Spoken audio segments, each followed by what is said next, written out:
I think the best founders I've met around the world can both go wide and go deep.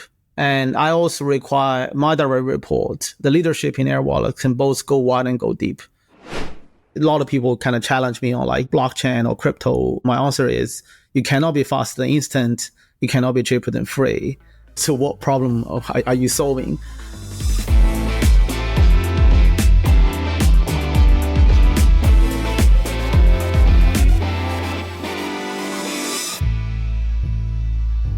Hello, everyone, and welcome to Fintech Leaders, coming to you from New York City. I'm your host, Miguel Armaza. I'm a co-founder of Gilgamesh Ventures, a venture capital fund that backs early-stage fintech entrepreneurs in the US and Latin America. If you enjoyed this conversation, I invite you to leave a review on Apple Podcasts, Spotify, or wherever you get your shows so more people can learn about fintech leaders. In this episode, I sit down with Jack Zhang, CEO and co-founder of Airwallex, a global payments and treasury giant that moves over $7 billion in monthly transaction volume and serves 100,000 clients around the world, including Brex, Rippling, and SHEIN.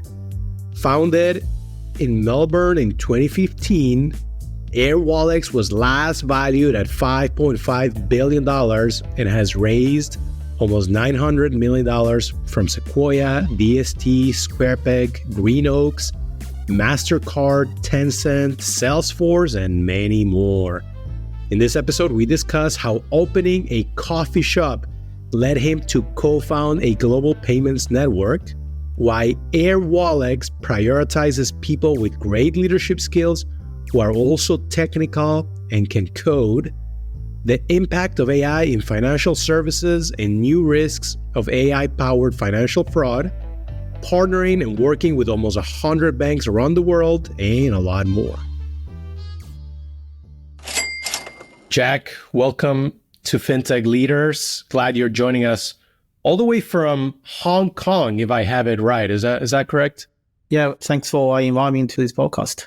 Yeah, I'm excited to hear about Airwallex, but before we go there, let's hear a bit about your personal story. I know you have quite an interesting personal story, but also more interesting is how Airwallex came to be. So maybe take us through your journey for a couple of minutes. I was born in China, moved to Australia when I was 15, did my high school and college there, and working in sort of investment banking / trading for close to a decade before I founded Airwallex. Also, like having invested and then started close to a dozen businesses in architecture, design, project management, real estate, retail, franchise. And one of the businesses that I founded or invested in is a kind of coffee business. Think about it as like a blue bottle in Australia. Through that business, we were purchasing coffee beans from Brazil, from Indonesia, and packages from China. And we have experienced very high fees and bad user experience and international payments. And that's how we found the problem of cross-border payment. And that leads to me and my college friend founded Airwallex to solve this problem. How was that conversation? How you go from running a coffee shop, at least for your co-founders, to building a payments business? They couldn't be any more different operationally. My background is in banking and trading for close to a decade, so I know FX trading pretty well. So I've been building market making, algorithmic trading, FX engines for multiple times. So I know that pretty well. And we all kind of, me and my co-founder are all engineers, and we spend time to understand how correspondent banking / the SWIFT system works. The system is built in the 1970s and it's been over 50 years. And the entire network is built on top of a bunch of banks that had bilateral relationship. For example, if I wanted to send money from National Australia Bank to a bank in São Paulo, these two banks unlikely to have a bilateral relationship, so that will go through intermediary correspondent banks like Citi or Bank of America, then maybe go to Itaú, and then go to this bank in São Paulo. So I think the smaller the bank you try to send the payment to, the more likelihood that you're going to have more intermediary banks in the middle, which will charging fees and slow down the process and prone for error and increasing the cost of compliance as well. So yeah, we kind of came from engineering background. So we look at it from a first principle perspective. If there's real-time payment system around the world, like NPP in Australia or faster payments in the UK or FPS in Hong Kong or fast in Singapore. So if we can basically connect to all these local clearing systems through the central bank and interconnect them into a global network, that we should be able to get rid of all the intermediary banks and then ultimately reducing the fees and increasing efficiency. Vision is to basically moving money globally real time, and which we're already doing that for more than half of the transactions we process today. And that will move into more than 80% of the transaction this year. So given that you were Australia-based, I'm guessing initially you started with Australian customers. Take us through your global evolution. So you've served customers that have global transactions from day one, but I'm guessing you didn't always have customers all over the world. That evolved over time. So take us through that evolution. Australia is a fairly small market, so that it's very hard to build a global unicorn just focus on Australian market. So we had to think about going global from day one. And the business that we are operating in is highly regulated, so that to connect to the local clearing infrastructure that requires to be regulated in almost every single country that we can clear the funds. And then we applied licensing in Australia and Hong Kong first. Then later on that we expanded to UK, Europe, Singapore, North America, and then Latam, and then some of the Southeast Asia countries or Japan as well. So I think the licensing process generally take years. For example, to getting money transmitter license in the US, you have to go through regulators each of the 50 states. And that took us more than 4.5 years. So we basically using, I guess, partners or global banks initially that to build an initial network. Then over time, as we getting licenses ourselves, we went direct with all the countries that to clearing funds directly and gradually build out the network. From a go-to-market point of view, we started with Australia, Hong Kong. Then later on that we expanded to Singapore, UK, Europe, and then North America as well. So largely we kind of follow that path from APAC to go global. Okay, so we're going to go back to your global expansion in a minute, but let's talk about your background as an engineer. You mentioned not just you and your co-founder as well, you're engineers. And I have heard actually from people in the company that you still get involved in some of the kind of code, and you can go very detailed when it comes to customer conversations and explain to them why does the platform do this and that. And that's probably because of your engineering background and probably because you were involved in coding the platform from scratch at the beginning. Is that the case? Yeah, so I wouldn't claim I'm the best engineers in the world. I definitely have both the business side and also the engineering side.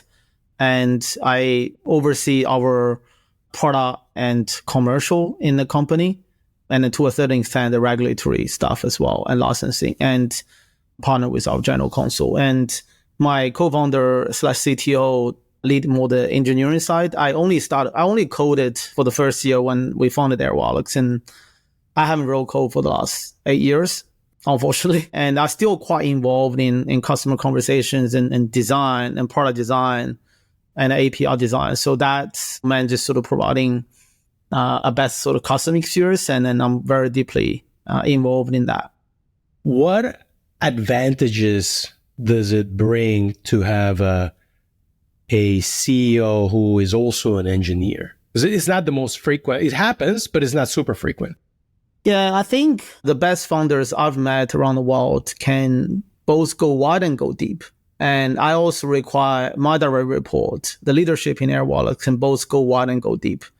There's a lot of people, once they become managers or leaders, they have this generalized skill set. They kind of can do everything, but they can't go deep in many things, which probably doesn't really work at Airwallex. So every leader here in Airwallex need to be an individual contributor first. For example, if you're an engineer manager, you need to be the best engineer in the team. And also you're able to communicate with stakeholders well. And then you have a sense of building product, and then sense of customers. And then you become the engineer manager. But before you become the leader in a company, you have to be one of the best coders. And that's generally our philosophy. And that's been the philosophy from day one. And we just keep the very high bar that every single leader in a company can always go deep. Sounds like that is one of the defining pillars of the culture of Airwallex. What else would you say is important for you, for the company, when it comes to culture? I think curiosity and then sort of customer mindset and craftsmanship is also extremely important, because we building infrastructure, programmatic money movement, and payments and credit card processing, issuing, right? So we probably one of the very few companies in the world that have built a global infrastructure that penetrated both of the bank-to-bank network and also the credit card network and the wallet network. That kind of breaking the barrier between a bank transaction or a wallet or card transaction. So, and to do that, you kind of have to make sure that you set up a foundation that can scale. And when you build your API, that you need to think about not just one use cases, but many, many use cases. And because the industry is highly regulated, you have to think about compliance as well. So it's kind of the complexity is not just customers. So the complexity is a combination of engineering, technology, compliance, and regulatory and customer requirements. So that I would say that's kind of how you describe building the Airwallex product. You're operating in a just very complicated environment, because the regulation is so different in every single country around the world. There's capital control in countries like Indonesia, Korea, China. There's complicated regulatory challenges in Europe, like a GDPR, or there's data issues in India, in Indonesia, in China. So all this, there's a lot of data sovereignty issues, and now sort of US as well. So that you have to make sure and you think very deep on the data sovereignty issue. And you also need to think about, because the payment network is a real-time payment system, and then it's to do with moving money, you need to be highly secured and also real-time, right? So you have data centers. We have data centers around the world. So when people paying online with a credit card, that we're able to immediately respond based on their request, and then try to give our customer a better authorization rate on the credit card transaction. So these are just examples of the complexity that involve in building this infrastructure. Jack, for Airwallex to deliver its service, you have to partner with all sorts of players around the world, incumbents, fintechs, networks. And there's often this narrative, it's banks versus fintechs, but I don't think you agree with that. Do you have any opinions about kind of how to think about the financial industry when it comes to banks and fintechs, and then the role that they play in the field? Yeah, I think Airwallex partner with more than 80 banks around the world, whether it's JP Morgan, Standard Chartered, Barclays, or Deutsche. There's very few banks we actually not partner with. And we had to work with them closely in every single country, so that in a lot of the country, they are the sponsor for us to access the local clearance system. And then generally in every single country, we need not more than one provider, because we need to have redundancy when this one bank are not having technical issues or not online, or they have different risk appetites. We need to be able to route our transaction that comply with not only the regulation, but also the risk appetite of the bank.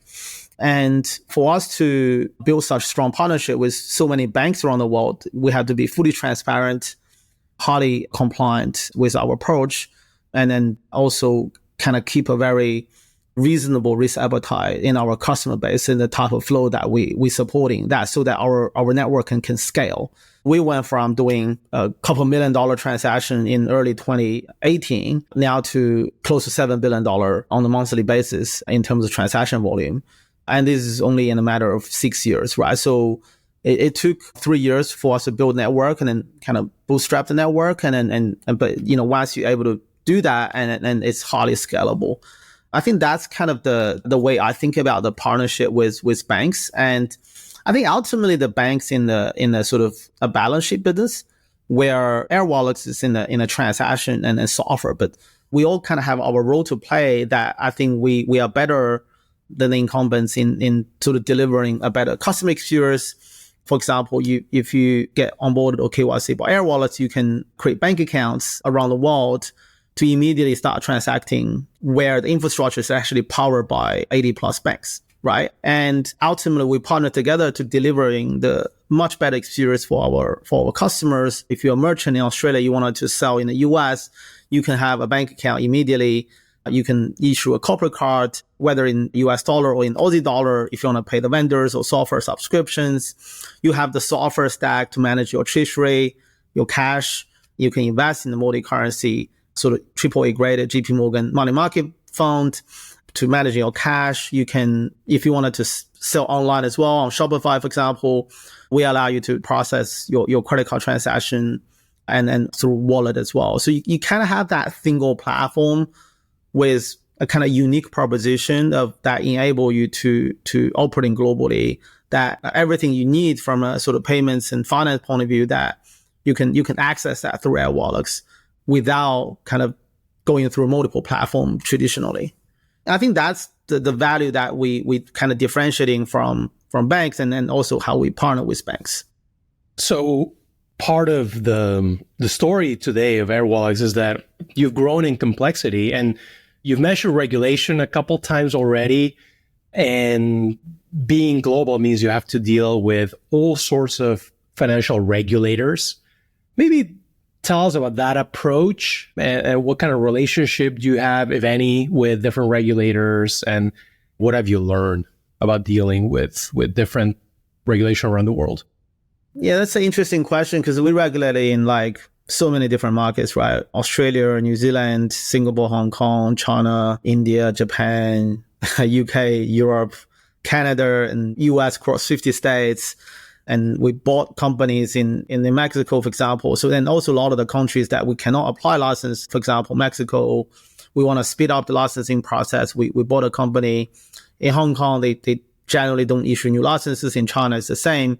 We bought a company for over 100 million on Hong Kong dollar in Hong Kong just for the license, and took another close to 3 years to get approval just to change the control. And it is quite a complicated process.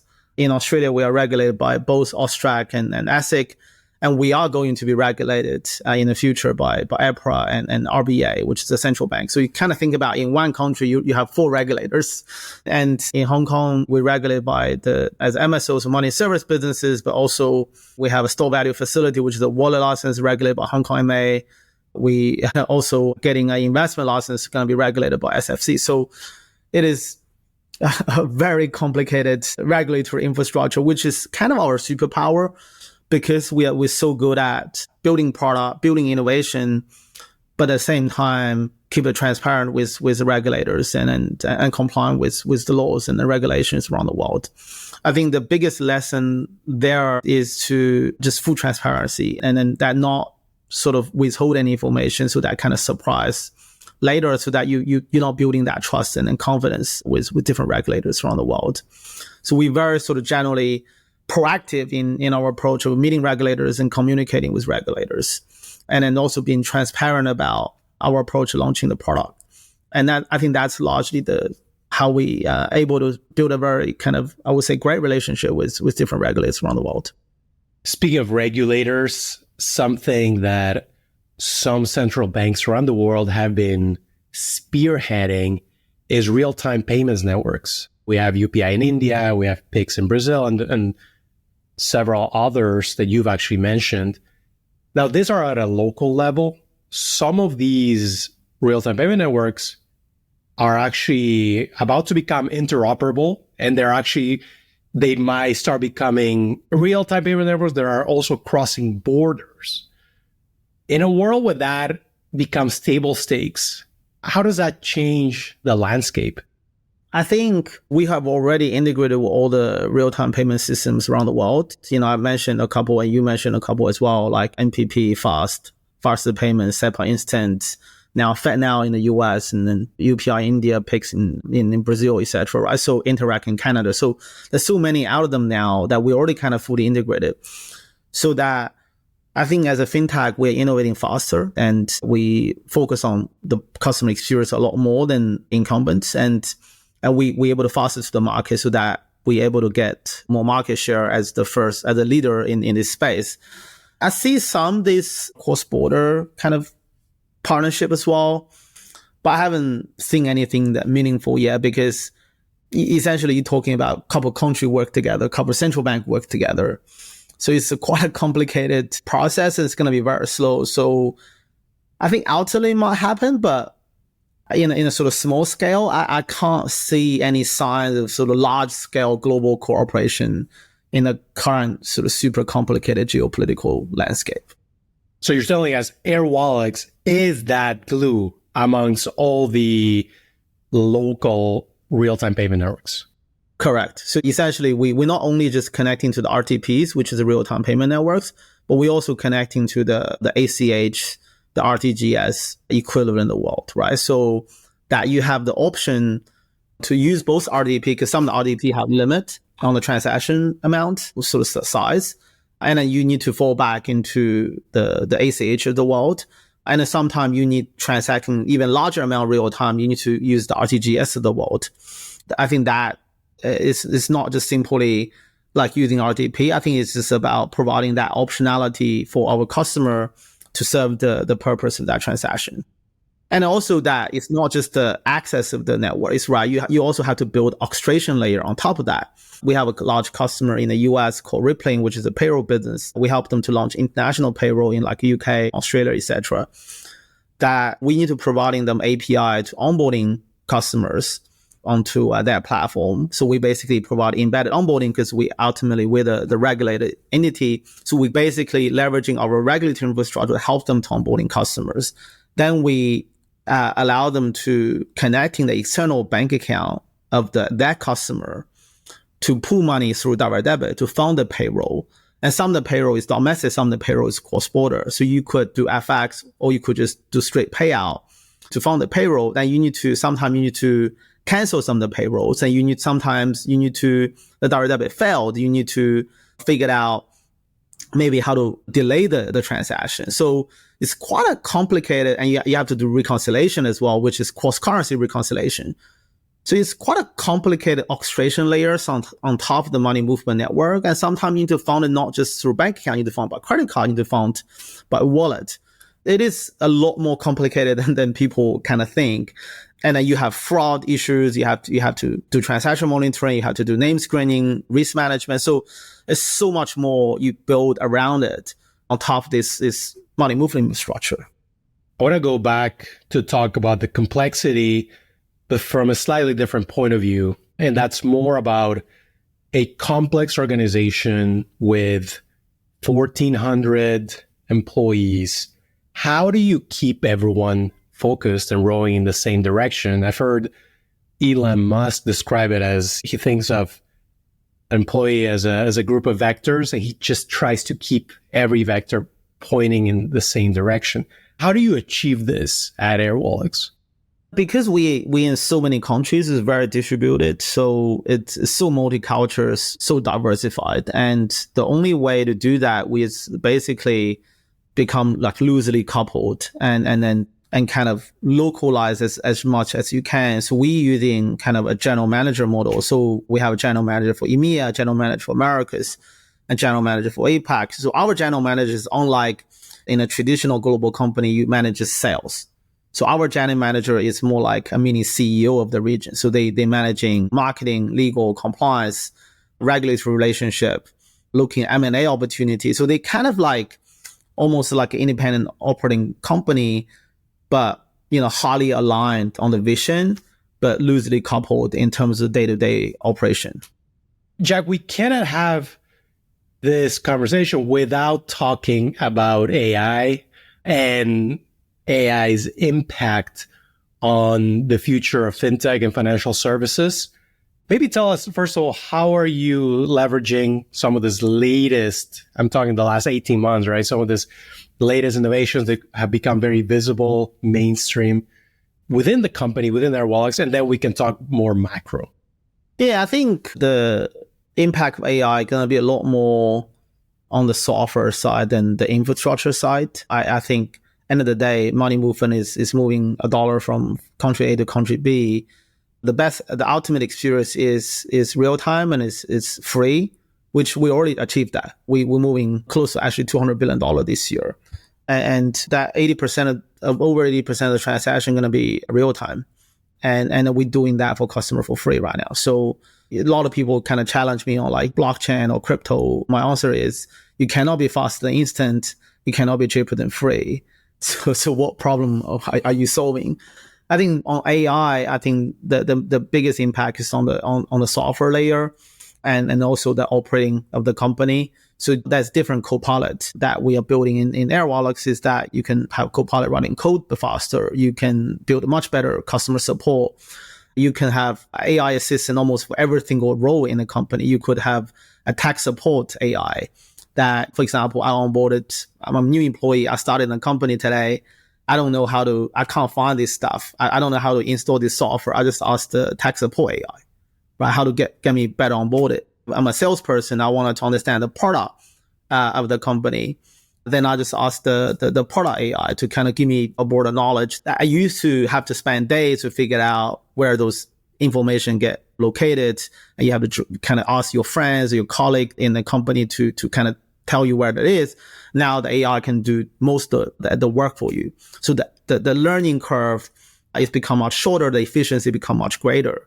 On customer support, for example, that when customer reach out, the AI can respond a lot better than 18 months or 24 months ago with generative AI. And that's only get better. You can create a knowledge base, apply different LLM models to just train them better. You can even create like sub-brands to categorize the different type of issues and train them specifically, providing better answers for that category of the problems. On the product side that you can, especially when you wanted to do, because we have so much data in Airwallex from your sales office about your finance, you could just say, hey, give me the cash flow forecast for the next 12 months. Filter down into X, Y country, filter down to this team that immediately kind of give you the outcome that you deserve, that instead of like try to figure out multiple filters and try to figure out across that multiple entities. And that is just possible, right? So I think a lot of the, I would say, ad hoc work in the organization and also from a customer point of view in the finance team will become streamlined and automated. I think that is the most amazing thing going to happen in a short term. Right, long term is a bit harder to predict. It just really depends on how AI gonna evolve. I mean, I don't think many people in the world kind of understand where that's kind of going in the next decade, and then anything could happen, to be honest. Are you worried about the role of generative AI when it comes to financial fraud? Yeah, definitely. I've seen some deepfake already in one of the countries. So that a fraudster pretended to be the bank. I had a call with the customer, right? I onboarded the customer and moved the money away, right? So that you talking about like a deepfake AI in a video that kind of pretending to be like a bank that working is the underlying infrastructure provider of Airwallex, and it's basically pitching to customers, say, hey, you can open an Airwallex account that we're gonna provide the underlying service. It's like a Zoom call. It's quite scary. And we still like in the process of improving our algorithms so that, because when we're onboarding a customer, we do liveness check, right? We need to be able to identify, is that a real person or is that a deep fake? So it's definitely challenging there. We haven't seen like fraud at scale yet. We generally, once we see like one or two fraud and in different pattern, our system are good enough to be able to pick it up, and then we can fast iterative to respond to that. And that's hopefully going to keep that way. Yeah, it's certainly scary. Yet at the same time, we're seeing new companies get created to fight this type of fraud. So it never stops. Jack, let me ask you, I noticed that aside from building and running Airwallex, on the side, you've also raised a little bit of money to invest in kind of the next generation of founders, be it whether they're ex-Airwallex or not. Tell me a bit about that and why do it. Yeah, so it's an ecosystem fund called Capital 49. And the idea is to back companies in Airwallex ecosystem, whether it's fintech or software companies that wanted to ultimately change the world and providing a better consumer or business experiences. And then to back great founders. And ultimately, Airwallex's vision is to be the single platform to empower modern businesses to grow beyond border, to operating in a sort of digital native world without the constraint of traditional infrastructure. And then part of that is to help them to access to capital. So we are in the process of launching our credit product, and then we have the VC fund, all kind of different ways to enable our customer to grow that business to operating beyond the traditional constraints of the infrastructure. So I think we just wanted to figure out a better way to partner with the customers and the partners in our ecosystem. And that's why we set it up. Got it. So make sure it stays within the ecosystem. And also, if they succeeded, right, then we will get the upside as well. Yeah, makes sense. Yeah, I hear very often from companies that are like, oh, I was the design partner of so-and-so, and now they're a huge global company. I wish I would have had some upside, not just a great deal on the contract, right? Maybe some equity upside. Yeah, I mean, SHEIN is a very early customer, right? So from 2016, and I wished I've invested the Series A of SHEIN. I mean, now they're close to $100 billion. So hopefully we're able to make some great bet in the coming years. Yeah, and you mentioned SHEIN being one of your customers. Maybe before we go, tell us a little bit about your typical customers today. You started with a use case of coffee shops, and I'm sure you had some, and maybe still do, some coffee shops as customers, but also today you're focused on very big accounts as well. Yeah, so we have two business lines, right? One is we call financial operating system, which is give you that kind of global banking, but also software experiences to empower the CFO office, whether it's expense management, reimbursement, treasury management, subscription, anything that you need to do for paying and payout and managing your cash and manage your financial operation for your global business, right? So that we're servicing like e-commerce, technology companies, startups, tech-savvy professional services, travel companies, et cetera, right? So that's one part of our business. We generally servicing between like a few employee company to a few thousand employee companies with both our infrastructure and software offering. Then on the other side, we have this embedded finance, embedded payments platform we call Scale, our Airwallex for platform.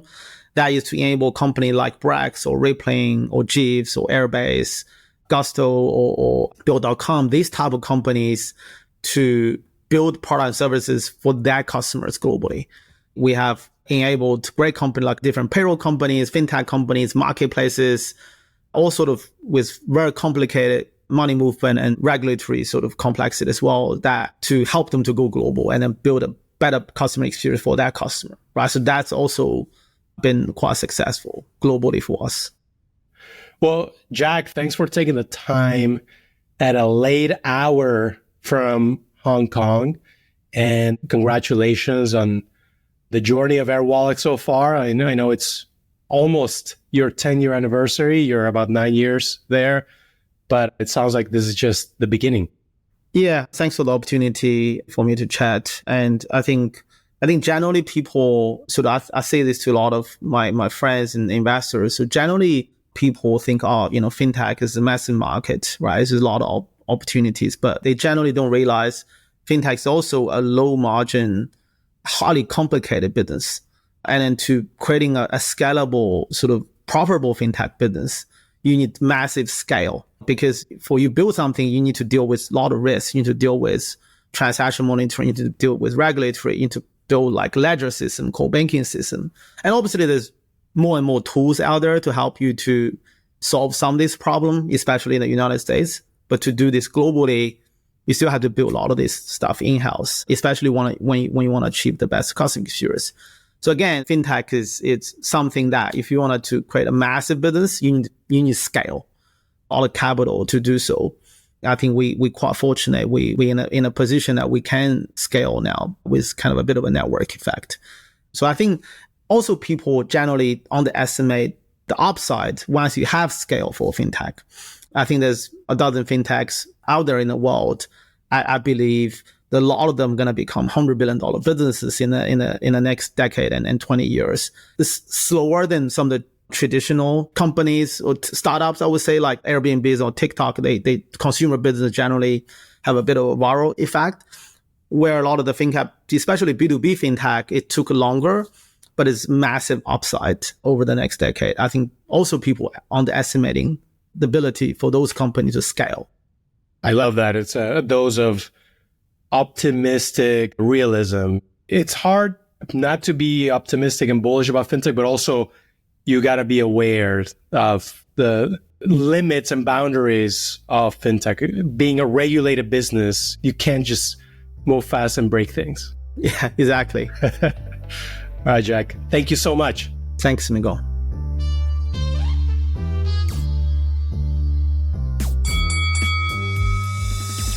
Thanks for tuning in. I hope you enjoyed this great episode with Jack, CEO of Airwallex. If you want more interviews, make sure to subscribe, follow, and leave a review on Apple Podcasts, Spotify, or wherever you get your shows. It helps, truly means a lot. And if you have any suggestions or thoughts about the show, please drop me a line on Twitter or LinkedIn. Signing off till next week, I'm your host, Miguel Armaza.